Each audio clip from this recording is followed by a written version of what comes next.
Hi, and welcome to the JAR Online. My name is Emily, and I'm so glad you joined us for this #Struggles series.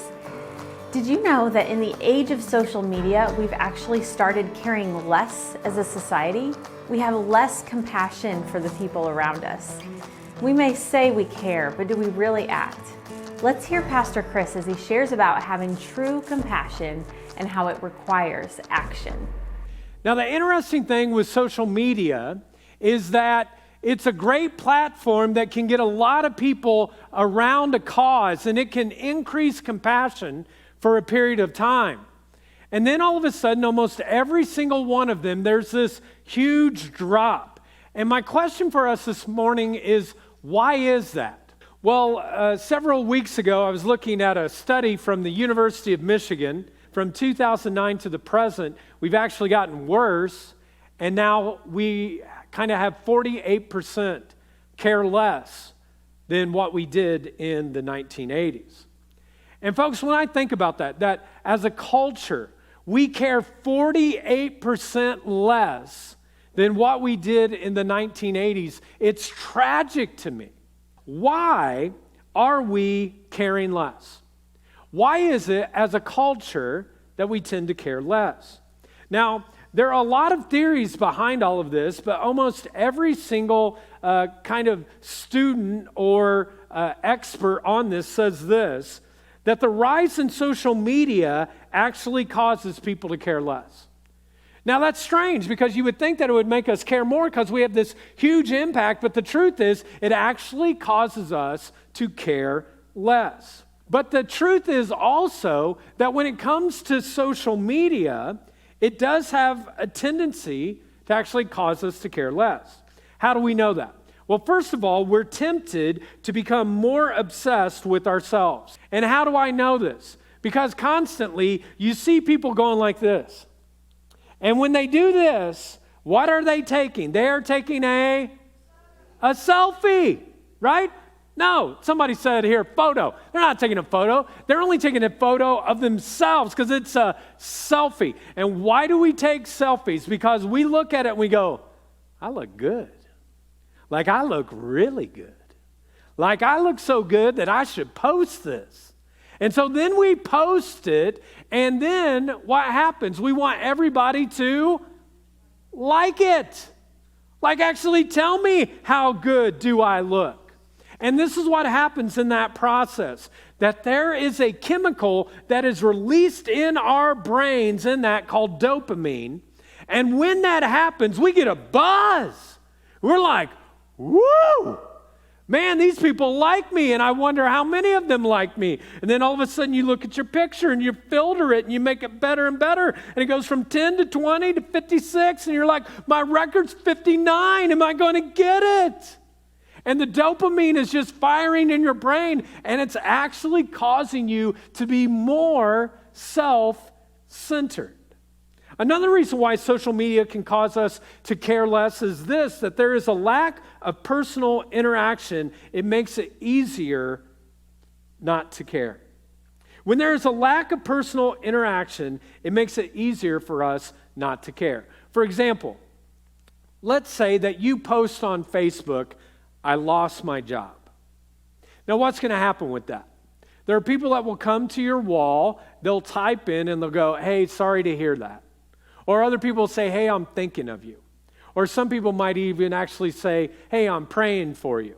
Now, they may pray for you, they may not, but the truth is that because you're disconnected, there isn't that much compassion. But if you and I are sitting at a table together, and we're actually connected to one another, and you tell me that you lose your job, all of a sudden now my compassion is so different because I can actually engage and understand what it is that you're talking about. And you might talk longer than you ever would online, and I'll listen longer, and then you'll actually share things like, well, my big concern is that we're not going to be able to pay for dance lessons for my daughter.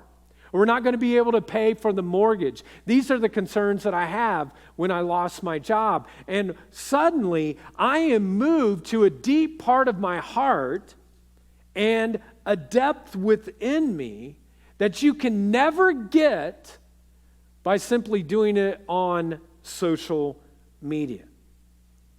Now, the truth is, God calls us to be much more than just clicking something on a media link. But He calls us, every single one of us, to a life of compassion. True compassion demands action. If compassion is true, it will always demand action. Now, what's kind of interesting, when you look at the word compassion in the Bible, in particular the New Testament, which was written in Greek, it's translated this way: to feel deep sympathy, to actually have like an aching inside for somebody else. And because I have this aching inside, then I'm moved to actually act. This is powerful. Because what you learn then is that compassion is not just some emotion, but the truth is, it is an action. True compassion will always force you into action. Now, here's the second thought about compassion. To say that you care, but not act, is not to care at all. For you to say that I really care, but you don't act, is to not care at all. And you'll see this all the time. People go, oh, I care so much, I care. But then many times they never act. And when you don't act, it's as if you don't care at all. And this happens on social media. Someone will post something on Facebook or Instagram, and immediately, whatever that struggle is, people start clicking the heart.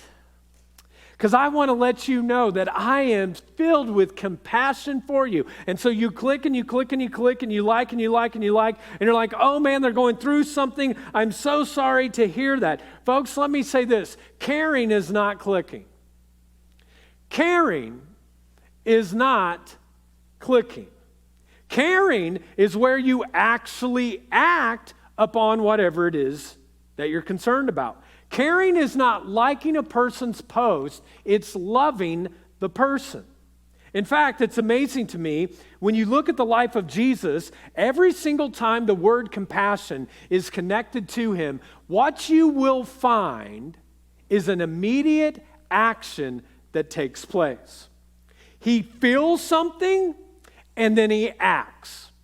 He sees someone in need, and he acts. There's never a time in Scripture where Jesus, the word compassion is there, and he doesn't act. Every time there's compassion, he acted.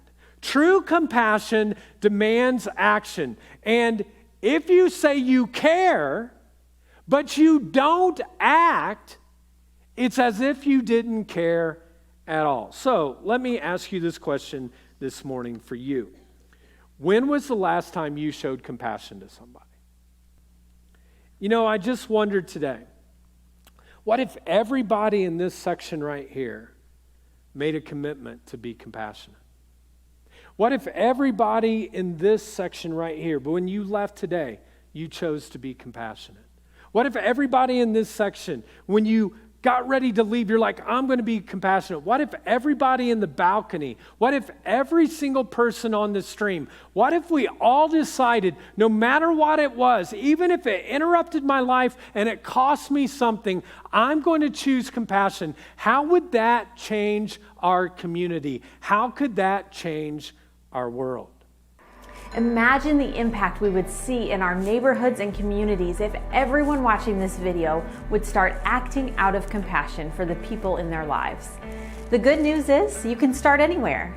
Here at The Jar, we believe that small acts of compassion done with great love can truly change our world. If you want some ideas on how you can act with more compassion, or maybe you'd like prayer to live a more compassionate life, check out the prayer button at the bottom of this page. Submit your request, and a staff member from The Jar would love to reach out and pray with you. If you want to hear an awesome story of someone who turned a small idea of compassion into a ministry that has helped thousands of people in our community, check out Leanne's story next to this video.